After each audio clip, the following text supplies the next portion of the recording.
Bonjour, je suis Patrice Canu, le président de Respiracteur. C'est une association 1901 à but non lucratif. Notre démarche première, c'est créer du lien, donner du sens au quotidien vis-à-vis des patients et de leurs aidants. Mais parallèlement à ça, nous travaillons avec l'ensemble de notre écosystème, les industriels, les prestataires, sur des projets qui nous passionnent et on sait qu'à l'arrivée, les bénéficiaires de toutes ces avancées, qu'elles soient techniques, industrielles ou scientifiques, bénéficieront à nos membres. Bonjour, Christophe d'Ambreville. J'ai pour mission de développer les activités de télésurveillance médicale pour Santé Compagnie, avec un objectif de pouvoir apporter une solution nouvelle aux professionnels de santé, de pouvoir rendre service de façon encore plus prononcée aux patients.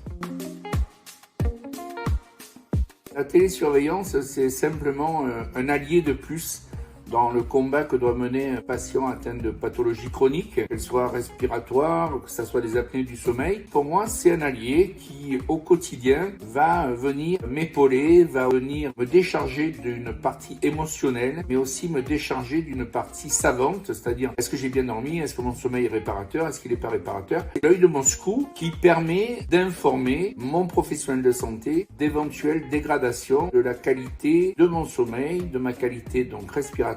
Et c'est un élément extrêmement positif dans l'évolution et dans le suivi de ma pathologie.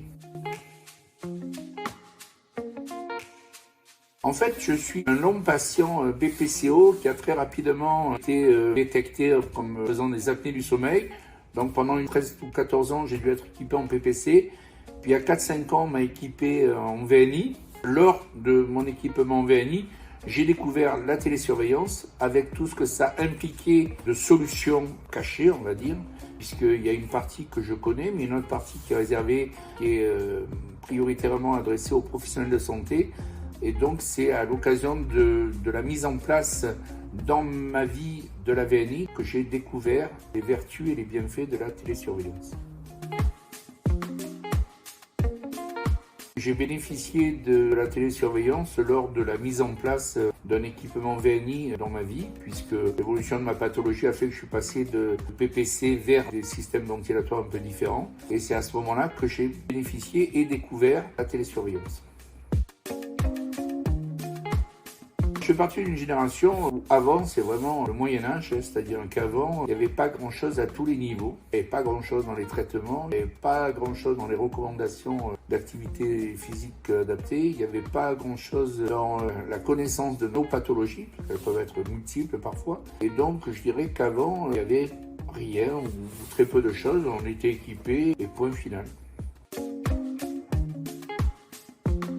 Je l'ai vécu d'une manière extrêmement positive, puisque comme je l'indiquais précédemment, avant il n'y avait rien et je pars du principe que quoi qu'il arrive dans nos vies, c'est toujours mieux que rien. Et je l'ai vécu d'autant mieux que j'ai eu la chance qu'on m'explique bien l'intérêt de la télésurveillance, de comprendre très rapidement que cette nouvelle technologie permettait à un patient de s'appuyer sur un suivi de sa pathologie fait à distance par d'autres personnes qui transmettent ça à mon pneumologue. Et donc je l'ai vécu comme quelque chose de très sécurisant, de très apaisant, comme un outil supplémentaire.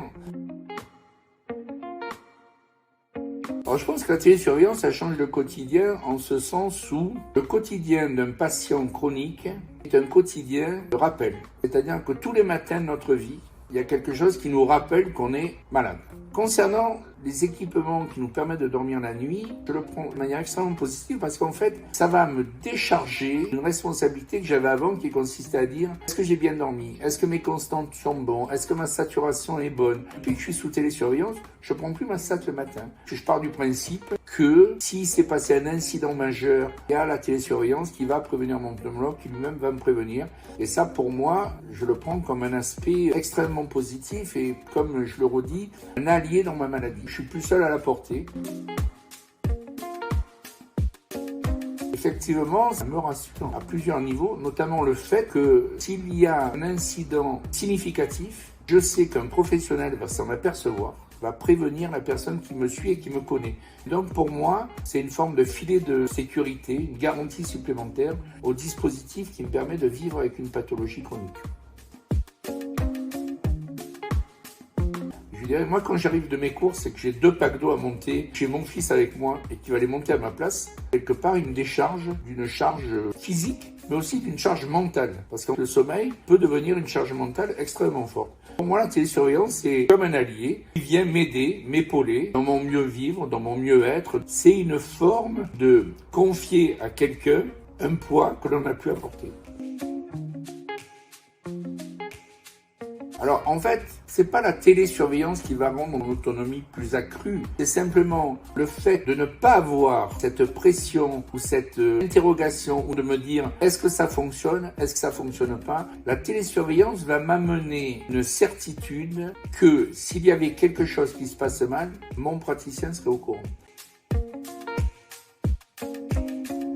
À l'évidence, oui, parce que ça m'amène un plus énorme. Au tout début de ma pathologie, tout ceci n'existait pas. Pour moi, c'est très très positif de pouvoir quantifier combien d'heures j'ai dormi, est-ce que j'ai eu des fuites, pas des fuites. Donc pour moi, c'est essentiel. Ça contribue largement à mon mieux vivre. Alors l'entourage des aidants, que j'aime qualifier de aimants, vit avec la pathologie. Quand on fait des apnées du sommeil, votre compagnon ou votre compagne, elle vit avec vous. Le soir, elle se couche avec Darvador. C'est une réalité, c'est comme ça et c'est pas autrement. Donc je veux dire, ces gens-là, nos accompagnants, vivent avec nous. Ils prennent aussi, eux, la maladie chronique.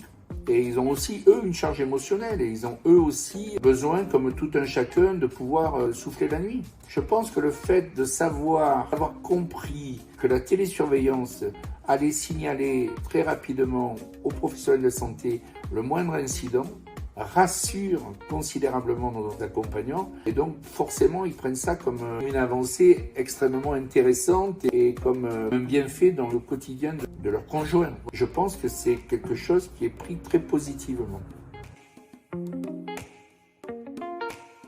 La télésurveillance médicale, elle renforce notre accompagnement qui est présent aujourd'hui à travers nos intervenants de proximité que sont Elivi et Asdia.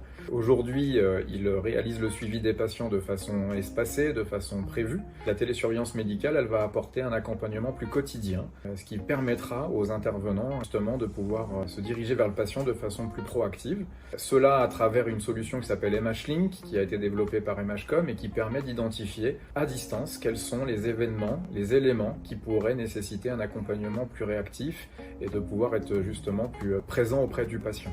Ce que ça apporte aussi à la télésurveillance médicale, c'est un nouveau canal de communication pour les patients, puisqu'à travers une application mobile, ils ont la possibilité aujourd'hui d'interagir avec leurs intervenants, mais aussi avec leurs professionnels de santé, et de pouvoir déclarer des événements qui leur paraissent importants, également de pouvoir interagir avec du contenu d'accompagnement thérapeutique, qui vont être des tutos, des vidéos, d'explications d'entretien de matériel, des tutos sur la façon dont on peut accompagner un patient et justement eux-mêmes à pouvoir réaliser quelques activités physiques. Ça peut être des montées d'escalier, ça peut être faire les courses, des activités du quotidien. C'est ça qui peut différencier l'offre qui est la télésurveillance médicale par rapport à une offre qui est celle d'aujourd'hui.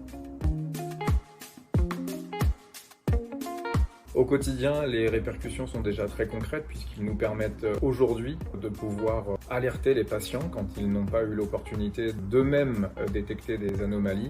Ça nous permet d'être de façon vraiment très quotidienne, beaucoup plus à l'écoute et de réagir beaucoup plus rapidement. Cela permet aussi aux médecins d'interagir avec le patient de façon plus adaptée et de pouvoir mener des actions auprès des patients qui nécessitent le plus un accompagnement.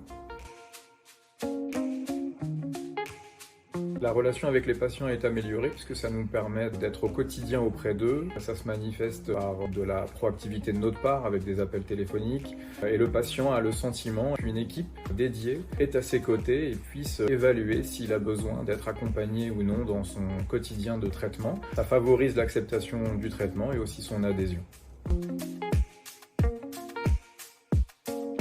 L'offre de télésurveillance en tant que telle était fortement attendue par les professionnels de santé. Elle existait, elle était remboursée depuis 2023. Sauf qu'aujourd'hui, il n'existait pas forcément d'offres qui permettent de faciliter la mise en place réelle dans le quotidien des professionnels de santé pour mettre en place justement cette télésurveillance médicale. L'offre que l'on a constituée a plutôt eu un accueil chaleureux puisque nous apportons l'ensemble des éléments qui permettent de mettre en place la télésurveillance médicale. Il y a d'abord la solution digitale qui permet avec son algorithme d'identifier identifier les événements qui nécessiteraient une action de notre part, le suivi des équipes, bien sûr, auprès du patient à domicile et de proximité, qui est aussi important et qui est une base de notre accompagnement, et également la capacité que nous proposons aux professionnels de santé de se décharger des actions non médicales, qui leur permet de se concentrer essentiellement sur la décision, l'analyse médicale et de favoriser aussi les actions auprès des patients qui le nécessitent le plus.